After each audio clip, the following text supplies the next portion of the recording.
क्या आपने कभी किसी ऐसे बंगले का नाम सुना है जहां लोग गए तो वापस लौटे ही नहीं, जहां हर दरवाजा खुलने के साथ एक साया आपका इंतजार करता है, जहां दीवारें भी चीखती हैं और हवाएं भी कुछ कहती हैं? ये कहानी है एक ऐसे ही भूत बंगले की जिसे लोग अब शापित हवेली के नाम से जानते हैं। सुनिए स्टोरी नाइट पर, जहां हर कहानी लाती है डरावनी घटनाओं से जुड़ी रहस्यमयी बातें।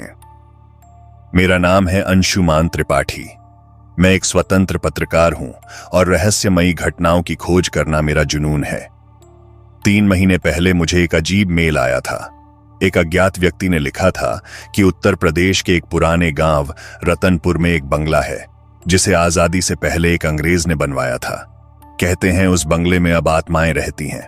सिर्फ 2 लाइनें थीं उस मेल में। अगर सच्चाई जाननी है तो रतनपुर आओ, रात में उस हवेली में अकेले जाना, तभी समझोगे मौत क्या होती है। मैंने इसे मजाक समझा, लेकिन न जाने क्यों उस रात नींद नहीं आई। अगले ही दिन मैंने फैसला कर लिया, मैं वहां जाऊंगा। रतनपुर एक छोटा सा गांव था जहां लोग बाहरी लोगों से बात करने में भी हिचकते थे। मैंने जब वहां के लोगों से उस हवेली के बारे में पूछना चाहा तो सबने मुंह फेर लिया। बस एक बुजुर्ग मिले, हरिदास नाम के, जिनकी आंखों में बहुत कुछ छिपा था। उन्होंने कांपती आवाज में कहा, बाबूजी, वो बंगला अब घर नहीं, शमशान है। वहां मत जाना, वहां अब इंसान नहीं रहते। मैंने पूछा, क्या हुआ था वहां? हरिदास ने धीरे से कहा, उस बंगले में कभी अंग्रेज मिस्टर वॉकर रहता था। वो पागल हो गया था, अपनी पत्नी और 3 नौकरों को जिंदा जला दिया और फिर खुद भी उस कमरे में फांसी लगा ली। तब से जो भी उस बंगले में रात बिताने गया वापस नहीं लौटा। मैंने मुस्कुराते हुए कहा, लेकिन मैं डरता नहीं। रात के ठीक 12 बजे मैं उस हवेली के बाहर खड़ा था। चारों ओर सन्नाटा था, दूर तक कोई रोशनी नहीं, सिर्फ मेरा टॉर्च और मेरा कैमरा। बंगले का गेट जंग लगा हुआ था, मगर जैसे ही मैंने हाथ लगाया वो खुद ब खुद खुल गया। भीतर घुसते ही एक अजीब सी ठंडी हवा ने मेरा स्वागत किया। दीवारों पर जले हुए हाथों के निशान थे, जैसे किसी ने बाहर निकलने की कोशिश की हो। सीढ़ियां चरमरा रही थीं और अचानक ऊपर के एक कमरे से एक खनकती हंसी सुनाई दी, एक औरत की हंसी। मैंने हिम्मत करके उस कमरे की ओर कदम बढ़ाए। कमरा पूरी तरह खाली था, मगर दीवार पर लिखा था, वो अब भी यहां है। मैंने कैमरा घुमाया, तभी पीछे से किसी ने मेरा कंधा पकड़ा। मैंने जैसे ही मुड़कर देखा, वहां कोई नहीं था, मगर मुझे एहसास हो गया था मैं अब इस बंगले में अकेला नहीं हूं। कमरे की खिड़की अपने आप खुल गई और तेज हवा से पर्दे फड़फड़ाने लगे। दीवार पर एक पुरानी तस्वीर टंगी थी, एक अंग्रेज, एक औरत और 3 नौकर। ये वही थे जिनका जिक्र हरिदास ने किया था। नीचे नाम भी खुदे थे, 1 मिस्टर जॉन वॉकर, बंगले का मालिक, 2 एलिजाबेथ वॉकर, उनकी पत्नी, 3 मोहनलाल रसोइया, 4 धनीराम नौकर और 5 सलीम अली बागबान। इन सभी की आंखें मुझे जैसे घूर रही थीं। तभी एक अजीब सी गंध कमरे में फैलने लगी, जले हुए मांस की गंध। और अचानक मुझे किसी के चीखने की आवाज सुनाई दी, बचाओ, कोई मुझे बाहर निकालो। आवाज नीचे तहखाने से आ रही थी। मैंने धीरे धीरे बंगले की सीढ़ियों से नीचे उतरना शुरू किया। टॉर्च की रोशनी झिलमिला रही थी, जैसे उसकी बैटरी खुद डर गई हो। तहखाने का दरवाजा लोहे का था, जंग लगा हुआ। मैंने धक्का दिया और दरवाजा जोर की आवाज से खुला। अंदर एक छोटा सा कमरा था, दीवारों पर खून से कुछ लिखा हुआ था। हम जिंदा जलाए गए थे, हमारी आत्माएं चैन नहीं लेती। कमरे के कोने में एक लकड़ी की कुर्सी रखी थी और उसके ठीक सामने एक महिला की अधजली लाश की परछाई दीवार पर दिख रही थी। मगर जैसे ही मैंने मुड़कर देखा, वहां कुछ भी नहीं था। तभी पीछे से एक तेज हवा चली और दरवाजा अपने आप बंद हो गया। मैंने जोर से चिल्लाया, कौन है वहां? मैं यहां किसी का नुकसान करने नहीं आया। और तभी एक धीमी आवाज गूंजी, तू अब वापस नहीं जाएगा। तहखाने का दरवाजा बंद हो चुका था। मैंने जैसे ही टॉर्च उठाई, उसकी रोशनी झपकने लगी और फिर बंद हो गई। अब मैं अंधेरे में था, सिर्फ अपनी सांसों की आवाज सुनाई दे रही थी। फिर अचानक कमरे के एक कोने से किसी के रेंगने की आवाज आई, सर सर, जैसे कोई नाखून घसीटता हुआ जमीन पर चल रहा हो। मैंने मोबाइल की फ्लैशलाइट ऑन की और जो देखा, मेरी रीढ़ की हड्डी तक जम गई। एक औरत पूरी तरह जल चुकी थी। उसकी त्वचा लटक रही थी, चेहरा आधा पिघला हुआ, मगर उसकी आंखें सीधे मेरी तरफ देख रही थीं। वो कुछ बुदबुदा रही थी। मैंने कुछ नहीं किया था, वो मुझे क्यों जलाया? वो एलिजाबेथ थी, मिस्टर वॉकर की पत्नी। मैं कांपता हुआ पीछे हटा। तभी उसके पीछे 3 परछाइयां और उभरी। तीनों नौकर, मोहन, धनीराम और सलीम। उनके शरीर भी अधजले थे, मगर आंखें लाल जैसे अंगारे। और फिर 5वीं परछाई प्रकट हुई, मिस्टर जॉन वॉकर। उसके हाथ में रस्सी थी और चेहरे पर एक पागल हंसी। उसने जोर से चिल्लाया, तुम सब मुझे धोखा नहीं दे सकते थे, मैंने सबको सजा दी है। फिर वो मेरी तरफ मुड़ा और बोला, अब तू भी इस बंगले का हिस्सा बनेगा। मैंने हिम्मत करके जेब से मां का दिया हुआ काले धागे वाला ताबीज निकाला। हरिदास ने जाते वक्त दिया था और कहा था, इसे अंतिम समय तक संभाल कर रखना, ये तुझे बुराई से बचाएगा। जैसे ही ताबीज हवा में लहराया, एक तेज चीख गूंजी। सभी आत्माएं पीछे हट गईं। तहखाने की दीवारें हिलने लगीं, जैसे पूरा बंगला जोर से कांपने लगा हो। दीवार पर खुद ब खुद दरवाजा बना और खुल गया। मैंने बिना कुछ सोचे उसी रास्ते से भाग लिया। जब मैं बंगले से बाहर आया, सुबह के 4 बज चुके थे। गांव दूर से देख रहा था और मैं अकेला बाहर खड़ा कांप रहा था। मैं वापस शहर लौट आया, सब कुछ रिकॉर्ड किया, पर जब रिकॉर्डिंग चेक की, वीडियो में कुछ भी नहीं था, सन्नाटा और अंधेरा। लेकिन सबसे अजीब बात यह थी, मेरे मोबाइल की गैलरी में एक तस्वीर खुद ब खुद आ गई थी। वो तस्वीर मेरे तहखाने में खड़े होने की थी और मेरे पीछे वो जलती हुई औरत मुस्कुरा रही थी। शहर लौटने के बाद भी मैं चैन से नहीं रह पाया। हर रात जब मैं सोने जाता, दरवाजे की कुंडी अपने आप खुलने लगती और खिड़की के बाहर कोई औरत लाल जोड़े में खड़ी दिखती, ठीक वैसी ही जो मैंने तहखाने में देखी थी। मैंने फिर से हरिदास को फोन किया, लेकिन उसका नंबर बंद था। मैंने गांव के किसी भी आदमी से बात करनी चाहिए, पर सबने बात टाल दी। उस हवेली का नाम मत लो बाबू, वो जगह अब किसी के लिए नहीं है। 1 हफ्ते बाद मेरे दरवाजे पर एक पार्सल आया, बिना भेजने वाले के नाम के। अंदर एक पुरानी चमड़े की डायरी थी, जिस पर लिखा था एलिजाबेथ वॉकर। उसके पन्नों में जो लिखा था, उसने मेरी रूह हिला दी। 30 अगस्त 1927। जॉन अब बदल गया है। उसे लगता है कि नौकर मुझसे कुछ छुपा रहे हैं। उसने तहखाने में रात को कुछ अजीब अनुष्ठान शुरू कर दिए हैं। कल रात मैंने उसे किसी अजनबी से बात करते सुना। वो संस्कृत में कुछ बोल रहा था। 4 सितंबर 1927। मोहन और धनीराम को वो बंद तहखाने में ले गया। उन्होंने चिल्लाया, लेकिन कोई बचाने नहीं आया। मुझे डर है, अब मेरी बारी है। अगर कोई ये डायरी पढ़ रहा है तो कृपया हमारी आत्माओं को मुक्ति दिलाओ। हमें जिंदा जलाया गया था। अब सब कुछ साफ था। मिस्टर वॉकर ने किसी तांत्रिक विद्या के चक्कर में अपने ही नौकरों और पत्नी की बलि दी थी। उसका मकसद था अमरता, लेकिन वो खुद एक अभिशाप बन गया। उसकी आत्मा उसी बंगले में फंसी रही और जिन लोगों की उसने हत्या की, वो भी अधूरी आत्माओं की तरह वहीं रह गए। अब सवाल था, मुक्ति कैसे मिलेगी? क्या कोई ऐसा रास्ता है जिससे उन सब की आत्माएं शांति पा सकें? मैंने तय किया, मुझे उस बंगले में वापस जाना होगा, मगर इस बार अकेला नहीं। मैं वाराणसी गया, एक पुराने तांत्रिक पंडित रघुनाथ त्रिपाठी के पास। उन्हें इस तरह की आत्मा शांति की विधियों में 40 साल का अनुभव था। जब मैंने उन्हें पूरा हाल सुनाया तो उन्होंने सिर्फ एक बात कही, तू जीवित तो लौट आएगा, पर कुछ तेरे साथ ही आएगा। उन्होंने मुझे 3 चीजें दी, एक पीपल की लकड़ी से बनी अग्नि यंत्र, 2 शिव मंत्रों से पवित्र राख, 3 और एक छोटा सा शीशा जिस पर काले धागे लिपटे थे। उन्होंने कहा, यह शीशा दिखा देगा कि तेरे आसपास क्या है जो तुझे नहीं दिखता। अब अगली रात मैं फिर उसी बंगले में गया, पर इस बार आत्माओं की मुक्ति के लिए। और जो वहां हुआ वो आज भी मेरी सांसों में जिंदा है। बंगले के बाहर रात लगभग 11 बज चुके थे। चारों तरफ घना अंधेरा और हवा में अजीब सी खामोशी थी। मैंने जैसे ही पहला कदम अंदर रखा, फर्श खुद ब खुद ठंडी हो गई, जैसे किसी बर्फीली गुफा में घुस आया हूं। पंडित रघुनाथ ने कहा था, सबसे पहले शीशा निकालना, वो तुझे सच दिखाएगा। मैंने जेब से वो काला धागा लिपटा छोटा शीशा निकाला और टॉर्च की रोशनी उसके पीछे डाली। आईने में दिखा, मेरे ठीक पीछे एलिजाबेथ खड़ी थी। उसका चेहरा आधा जला हुआ और आंखों में आंसू। मगर जब मैंने मुड़कर देखा वहां कुछ नहीं था, वो सिर्फ आत्मा थी और शीशे में ही दिखाई दे रही थी। मैं डर तो रहा था, पर अब पीछे हटना नामुमकिन था।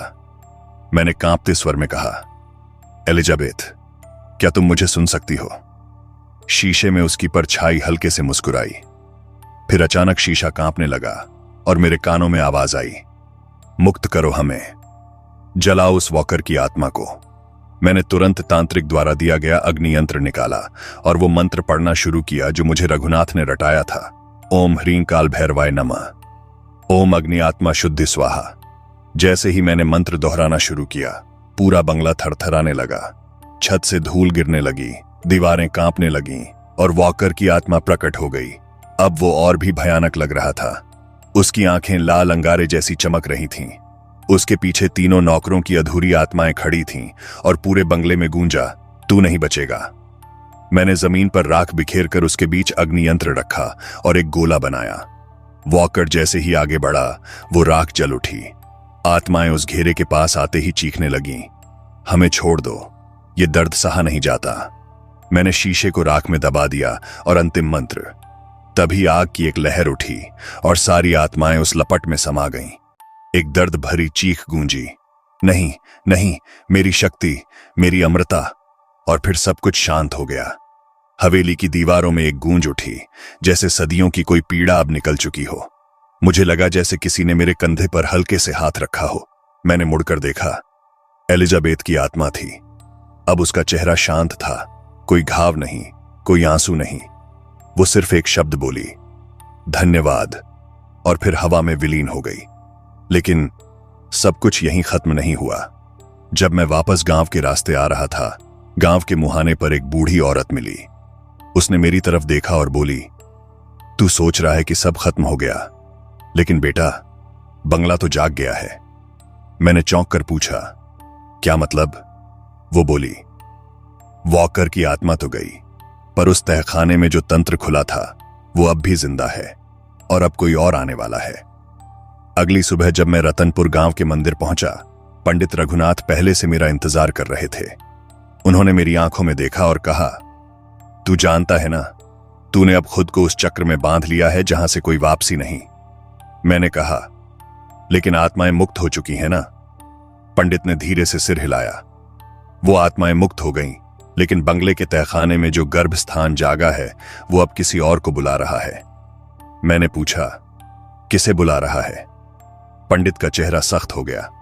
उन्होंने मुझे एक पुराना तांबे का सिक्का दिखाया जिस पर कुछ लिखा था, आगंतुक आएगा, रक्त का वंश पूरा होगा। इसी शाम गांव के बाहर से एक विदेशी आदमी आया। उसका नाम था विलियम हंट। उसके पास वॉकर की पुरानी डायरी थी। उसने सीधे पंचायत में आकर घोषणा की, मैं वॉकर का पड़पोता हूं और मैं उस बंगले का कानूनी वारिस हूं। गांव वालों में खलबली मच गई। मुखिया ने उसे मना किया। वो बंगला बंद किया जा चुका है, वहां कोई नहीं जा सकता। मगर विलियम हंसा, आपको जो करना हो कीजिए, मैं तो अपने दादा की जायदाद देखने आया हूं। रात के अंधेरे में वो अकेला बंगले की तरफ निकल पड़ा। विलियम के हाथ में वॉकर की लिखी अंतिम डायरी थी, जिसमें एक रहस्यमयी मंत्र, एक लोहे की चाबी और एक नक्शा था। वो सीधे उसी तहखाने की तरफ गया जहां मैं एक दिन पहले मंत्र जाप करके आत्माओं को मुक्त कर चुका था। मगर अब वो तहखाना वैसा नहीं रहा था। जमीन पर खून की लकीरें उभर चुकी थीं। दीवार पर किसी और भाषा में कुछ लिखा था, एल अबाडोन एस्ट अराइव, अर्थात अबड्डन आ चुका है। तहखाने में पहुंचते ही उसने मंत्र पढ़ा, अद रेगेम टेनेब्रारम एपेराइट पोर्टास इन्फर्नी। दरवाजा खुद ब खुद खुल गया और उसके अंदर से निकली सिर्फ एक सांस, मगर वो सांस हवा नहीं, आग जैसी थी। इसी रात गांव में कुछ अजीब घटनाएं होने लगीं। 1. गायब होता पानी, हर कुएं और हैंडपंप से पानी अचानक सूखने लगा। 2. जलते हुए पेड़, एक के बाद एक पीपल के पेड़ जलने लगे बिना आग लगाए। तो बच्चों की चीखें, रात में गांव के पास वाले जंगल से बच्चों के रोने की आवाजें आने लगीं, जबकि गांव में कोई बच्चा उस वक्त बाहर नहीं था। पंडित रघुनाथ ने मुझे बुलाकर कहा, अब जो आ रहा है वो बुरा आत्मा नहीं है, वो तंत्र का रक्षक है जो सिर्फ रक्त को पहचानता है, और विलियम उसका वारिस है। अगले दिन सुबह मैं, पंडित रघुनाथ और 2 गांव वाले बंगले के पास पहुंचे। हवा में अजीब गंध थी, जैसे गला हुआ मांस। बंगले का दरवाजा आधा खुला था और अंदर अंधेरा, एकदम वैसा अंधेरा जो टॉर्च की रोशनी भी निगल जाए। अंदर दाखिल होते ही हमें कुछ कदमों की आवाज सुनाई दी और फिर सामने दिखा विलियम, लेकिन उसकी आंखें काली थीं, पूरी काली। उसके मुंह से निकला, अब तुम सब देर कर चुके हो, अबड्डन जाग चुका है। उसके पीछे वही 3 आत्माएं खड़ी थीं जो मैंने मुक्त की थीं, लेकिन अब वे किसी और के नियंत्रण में थीं। विलियम अब एक इंसान नहीं रह गया था। उसके चेहरे पर इंसानी चमड़ी थी, लेकिन उसकी आंखों में सिर्फ शून्य था। पंडित रघुनाथ ने फौरन मंत्र पढ़ने शुरू किए, मगर जैसे ही उन्होंने पहला श्लोक बोला, बंगले की दीवारों पर दरारें पड़ने लगीं। दीवारों से निकले खून के धागे जो सीधे पंडित की तरफ बढ़ने लगे। विलियम बोला, तुम सबने जिस तंत्र को बंद किया था वो अधूरा था। उस रात जब तुमने आत्माओं को मुक्त किया, उसी क्षण मेरी आत्मा यहां खींच आई। मैं हूं अबड्डन, मृत्यु का द्वारपाल। पंडित रघुनाथ ने चौंकते हुए मुझसे कहा, यह सिर्फ विलियम नहीं है, ये उसी पुराने ब्रिटिश जादूगर वॉकर का खून है। वॉकर ने जिस बलि यज्ञ को अधूरा छोड़ा था, उसे अब इसका वंश पूरा करेगा। और जैसे ही पंडित ने यह कहा, बंगले का पूरा फर्श लाल रोशनी से चमक उठा, मानो जमीन के नीचे कोई अग्निकुंड जल रहा हो। मैंने देखा, विलियम के हाथ में वही लोहे की चाबी थी जो तहखाने के सबसे गहरे कक्ष को खोल सकती थी, जहां काल रत्न छिपा था। पंडित फुसफुसाए, अगर वो रत्न बाहर आ गया तो सिर्फ ये बंगला नहीं, पूरा रतनपुर राख हो जाएगा। पंडित रघुनाथ ने तुरंत मुझे एक काला धागा दिया। इसे अपने माथे पर बांध ले, ये तुझे आत्मिक आघात से बचाएगा। उन्होंने गांव के पुराने पीपल के नीचे खुदाई शुरू करवाई। वहां से निकला एक तांत्रिक मंडल जो रुद्र सिद्धि के लिए प्रयोग किया जाता था, परंतु इसका इस्तेमाल सिर्फ एक बार ही हो सकता था। हमने गांव के 5 सबसे बूढ़े और अनुभवी पुजारियों को बुलाया। सबने मिलकर काल रक्षा यज्ञ की तैयारी शुरू की। यज्ञ का नियम था, अगर विलियम ने काल रत्न को छू लिया तो यज्ञ विफल हो जाएगा, और यज्ञ के बीच किसी का ध्यान टूटा तो उसके शरीर की सारी हड्डियां जलकर राख हो जाएंगी। रात के ठीक 12 बजे बंगले की दिशा में अचानक काली आंधियां चलने लगीं। गांव के बच्चे बेहोश हो गए, गाय भैंसे भागने लगीं और आसमान में 3 चंद्रमा दिखने लगे। पंडित रघुनाथ ने कांपते हुए कहा, यह अपशकुन नहीं, ये त्रिदृष्टि योग है जिसमें मृत आत्माएं अपने अंतिम रक्षक को पहचान लेती हैं। और तभी हमने देखा, बंगले के ऊपरी माले की खिड़की से विलियम हमें देख रहा था, लेकिन अब वो अकेला नहीं था। उसके पीछे खड़ी थी एक और छाया, लंबी पतली, सिर से लेकर पांव तक लहू से सनी हुई, जिसकी आंखें उल्टी थीं और उसकी गर्दन बार बार 360 डिग्री घूम रही थी। पंडित चीखे, वो है तंद्रा, वॉकर की बलि में मारी गई कन्या आत्मा, जिसे अबड्डन ने अपना शरीर दे दिया है। अबड्डन मतलब विलियम ने तहखाने का अंतिम दरवाजा खोल दिया। दरवाजे के भीतर था काल रत्न, एक काला चमकता पत्थर जिससे लाल धुआं निकल रहा था। वो रत्न किसी पत्थर की तरह नहीं, जैसे कोई सांस ले रहा हो। विलियम जैसे ही उसे छूने बढ़ा, बाहर यज्ञ में बैठा पंडित रघुनाथ चीखा, अभी मंत्र उच्चारण तेज करो, नहीं तो सब खत्म। हमने आंखें बंद की, मंत्र पढ़े, ओम अग्निवेणु नमः स्वाहा, रक्ष रक्ष महाकालाय नमः। अचानक जमीन कांपने लगी और बंगले के तहखाने से भयानक चीख निकली, जैसे किसी ने अपना शरीर आग में झोंक दिया हो। विलियम ने जैसे ही काल रत्न को छुआ, तहखाने की छत फट गई।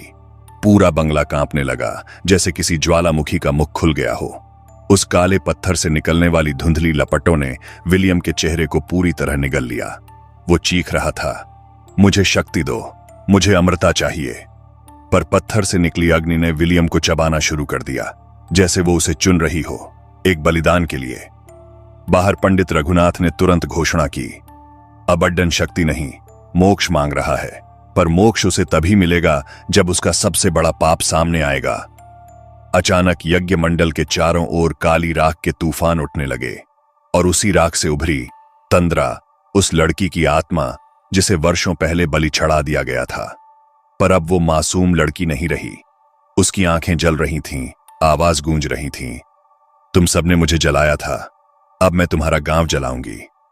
गांव के मंदिर की घंटियां अपने आप बजने लगीं और बंगले के ऊपर एक लाल भभूका अग्नि चक्र मंडराने लगा, जो आसमान तक उठता चला गया। विलियम अब जला नहीं, बल्कि कांपते हुए पत्थर से अलग हो गया। उसका चेहरा अब मासूम लग रहा था। उसने कांपती आवाज में कहा, मैंने कभी बलि नहीं मांगी थी। वो तो मेरे पिता जॉन वॉकर का काम था। मैं बस अपने पिता की विरासत से बाहर निकलना चाहता था। पंडित रघुनाथ ने चौंक कर कहा, तो अबड्डन तू नहीं, तू तो बस एक जरिया था। असली अबड्डन अभी भी कहीं और है। पंडित ने जलते यज्ञ में अपना हाथ डाल दिया और एक रक्त लाल तावीज निकाली, जिसे वो सालों से संभाल कर रखे हुए थे। यह है मृत्यु मोचन तावीज।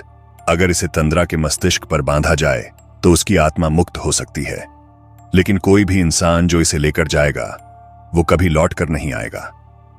मैंने उनकी ओर देखा, उन्होंने मेरी आंखों में देखा और फिर चुपचाप तावीज मेरी ओर बढ़ा दी। तू ही चुन गया है ये अंत। मैंने वो तावीज हाथ में ली और अकेला बंगले के तहखाने की ओर बढ़ा। तंद्रा वहां हवा में तैर रही थी, उसके चारों ओर आग की लपटें घूम रही थीं। मैंने जैसे ही तावीज को उसकी ओर बढ़ाया, उसने मेरे गले पर अपनी लंबी नाखून गड़ा दी। पर जैसे ही तावीज उसके माथे को छूती है, पूरे बंगले में सफेद रोशनी फैल जाती है। तंद्रा की चीख गूंजती है, मैं बस जीना चाहती थी। और एक पल में सारी आग, सारी चीखें, सारा बंगला एक तेज रोशनी में समा गया। अगली सुबह गांव वाले जब पहुंचे, वहां कोई बंगला नहीं था, बस एक खाली जमीन, और उस पर पड़ा था वो तावीज और मेरा टोपी। पंडित रघुनाथ ने आंखें बंद की। कहानी खत्म नहीं हुई, बल्कि जिसने कहानी लिखी अब वो कहानी बन गया। तो क्या बंगला सच में मिट गया, या वो तावीज अब भी किसी नए अबड्डन का इंतजार कर रहा है? कौन था असली दोषी, विलियम, तंद्रा, या वो विरासत जो कभी रुकती ही नहीं? एक बात तो तय है, कभी किसी उजाड़ हवेली को खाली देखकर यह मत समझना कि वो सचमुच खाली है। शायद वहां किसी की नजर अब भी तुम्हें देख रही हो। अगर ये कहानी आपको हिला गई हो तो लाइक जरूर करें। कमेंट में बताइए कि कौन सा हिस्सा सबसे डरावना था, और स्टोरी नाइट को सब्सक्राइब करना ना भूलें, जहां हर रात एक नई डर की दस्तक देती है। हम मिलेंगे आपसे एक और कहानी के साथ। तब तक के लिए अपना ख्याल रखें। अलविदा।